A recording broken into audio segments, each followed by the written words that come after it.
Since the 11th of October, Russia has suffered significant losses in this offensive attempt of theirs, including at least 125 armored vehicles around Avdiivka and more than a battalion's worth of equipment. We expect more Russian attacks to come. This is a dynamic conflict, and we need to remember that Russia still maintains some offensive capability and may be able to achieve some tactical gains in the coming months. Now, to pursue that outcome in Avdiivka and elsewhere on the battlefield, Russia continues to show no regard for the lives of its soldiers.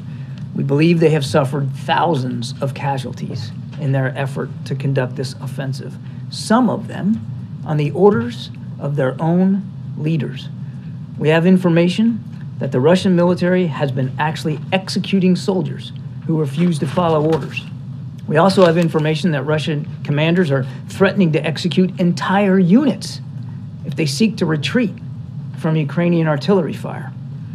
Russia's mobilized forces remain undertrained, under-equipped, and unprepared for combat. As was the case during their failed winter offensive last year, the Russian military appears to be using what we would call human wave tactics, just throwing masses of these poorly trained soldiers right into the fight.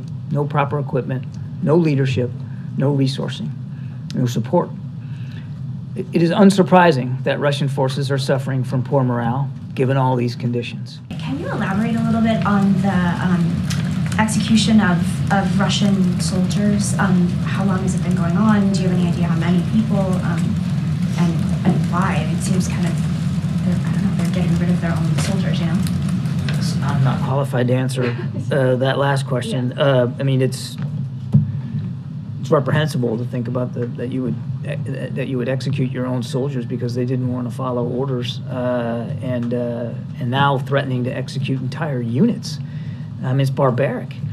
But I think it's a symptom of how poorly Russia's military leaders know they're doing, and how bad they have handled this from a military perspective. From the very beginning, we've been talking about poor command and control, poor logistics and sustainment. They can't feed their guys in the field, for crying out loud.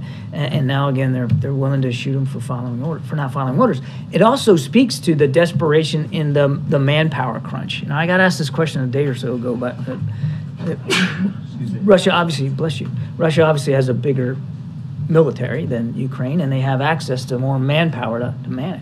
But they are in such desperate need to make some kind of progress, particularly in the Donbass, the Donetsk area, that they are literally throwing young men into the fight who haven't been properly trained, haven't been properly equipped, and certainly are not being properly led.